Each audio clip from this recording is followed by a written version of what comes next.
Hello, this is Mike Vaughn, and I thought that it might be helpful if I share with you how I approached Project 3. Um, and so let's get into it. So I listed out essentially my approach to completing Project 3. I have had successful review by mentors, and also I submitted it for student review. So the first thing is use the starter project. Okay, they provide the starter project for a reason. That's to help you get going. Don't try to get fancy. Okay, read the project rubric and focus on meeting the requirements in the rubric. Okay, and again, don't try to get fancy. Don't start thinking about what kind of background can I make? How can I get creative? Okay, just make the application work as stated in the project rubric. Okay, and use a starter project. Okay, um, now the, the way that I built this project that really helped me get it done, because there's a lot of stuff to learn, a lot of stuff to recall from the lessons, a lot of uh, checking the reference material, maybe doing some Googling.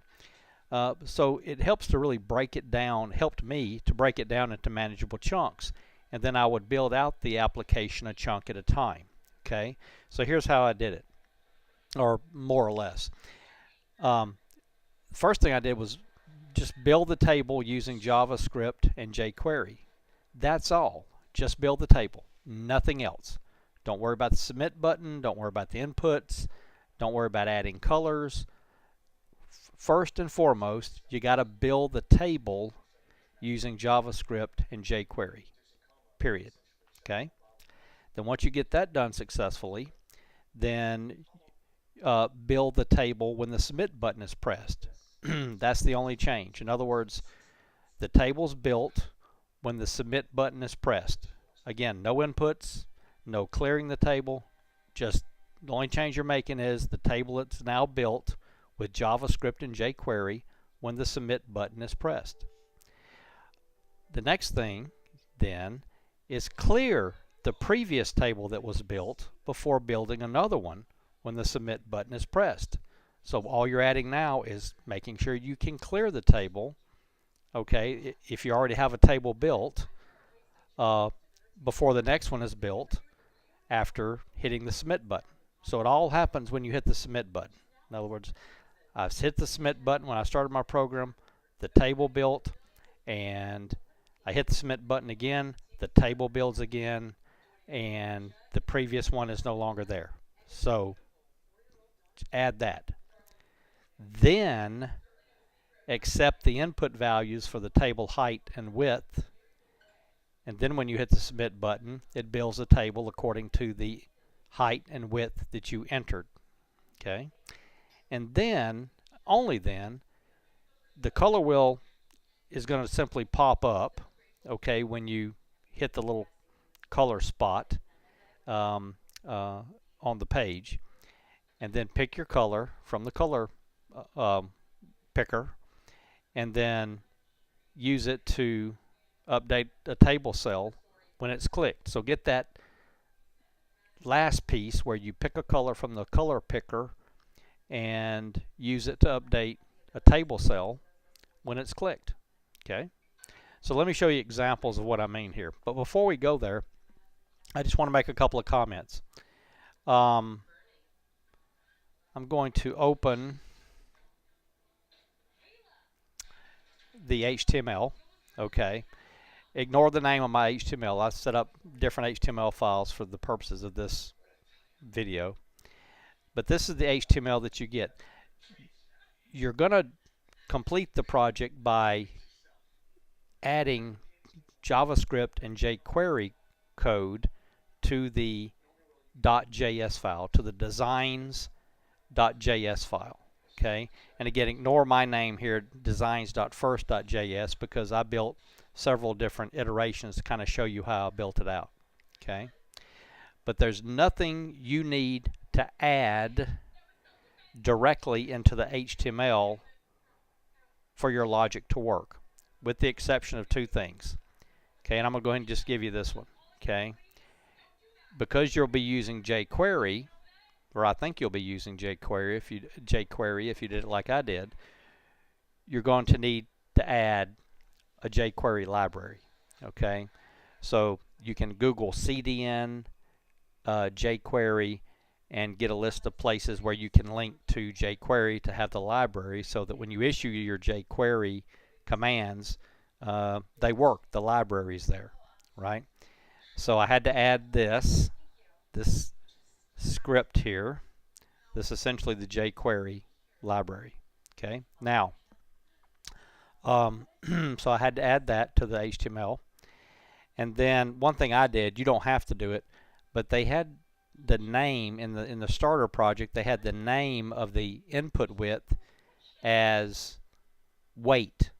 And I just took that to be probably an error for the person putting together, you know, the sample here, because it's easy to to think about height and weight, and so, but you know, it just didn't make sense to me, so I just changed the name here from weight to width, but you can leave it at weight if you want to. That's no big deal, but that's the only changes I really made in the HTML. That's the only changes I made in the HTML, was make sure I had the jQuery library, and I just changed the name here of the input width, simply just for preference. Okay, so let's kind of step through how I did this. Okay, so on the Pixel Art Maker, you can see this is the first chunk I did. I simply built, and here's a hint, I built this with nested for loops. Okay, and I used some jQuery to pick up some element values, but in the for loops I just hard coded 10 by 10. I think this is 10 by 10, but I just hard coded the values for the row and the height. Okay, how many rows that I have. So that's all I did. And so that when you open up the HTML file, it just automatically builds the table one time. So I can refresh. I'm just refreshing the page now, and you can see the table is just built each and every time. Okay, no big deal. I made sure I could build the table. Okay, let's go to the next. Okay, so the next thing I did, I wanted to make sure that when I hit the submit button, I can build the table. Okay, so I hit the submit button, and you can see I still have the hard-coded values for my for loops. Okay, not picking anything from input. You can see inputs 1 and 1, and obviously this table is bigger than 1 by 1. But I just want to make sure when I hit the submit button that I handle that event, and the handling of that event is building the table or executing the for loops. Okay, now notice what I'm doing here. I'm going to hit submit again, and guess what? I build another table right after the first table. I hit submit again, and another table builds. So you can see I'm not clearing the table yet. I'm just making sure I'm focusing on one thing at a time. I'm making sure the submit button, okay, executes properly. I can pick that up. I can listen for that event and pick it up when it happens, and execute the function that builds the table using the for loop with the hard-coded values. Okay, so the next thing I want to do is clear, okay, the table before I build a new table when I hit the submit button. Okay, so let's go to that sample. Okay, so you can see again height and width 1, and I don't use them right now. I hit the submit button. There's my table, okay, that was built with the for loops. Okay, so now the submit event works. Now let's do it again. So I hit submit. Again, nothing changes, because guess what? You can't see it because I have the hard-coded values for height and width, so the table is the same dimension. But what happened was you don't see another table getting built behind this table, because this is actually a new table in place of the previous table that I cleared out. So each time I hit submit, it gets rid of the table that was there and builds the new table. Okay. All right. So now I know that I can pick up the submit, I can build a table, and I can clear the table that was built before I build the new table. Okay. So let's go to the next chunk. The next chunk now is where I pick up the height and width values and add that to the program. So now I hit submit, and guess what? One by one, you're there. 1 by 15. Okay, you can see the width is 15. 11 by 15. Okay, and each time, let's just make this 1 now, the width. Okay, so each time it's clearing the table, like you can see where it's clearing the table, and it's building a table according to these values. Okay, so now the last thing to do is to be able to pick a color and apply it to the canvas. And you can see right now I don't have that capability. It doesn't apply to the canvas. Okay, so that means that's the last thing I had to work on. So on the last thing I worked on, I made sure that I could pick a color, save that color somewhere, okay, and then, well, you could do you could build the table first if you wanted to. I just didn't here, so let's just make a 10 by 10. Okay, submit. There's my table. I've picked my color. Now I can update my table with it. Okay, I can pick a new color and update my table with it where I click into the cell of the table. So there you go. Let's just review real quick. To start with, don't try to get fancy. Use a starter project. Okay, it's no big deal. Let me get over here to the right. It's no big deal. Let me clear. Okay, it's no big deal to use the HTML and the styling and the CSS that you were given. The point of the project is a design canvas. So actually the white background works, right? Why do you want a bunch of color and fancy designs in the background? Okay, you don't have to do that. You can see this as easy on the eyes, and the main thing is to make the project work. That's what you need to focus on.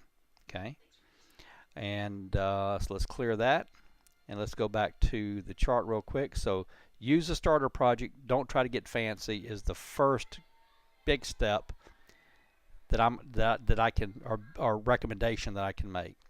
Read the project rubric.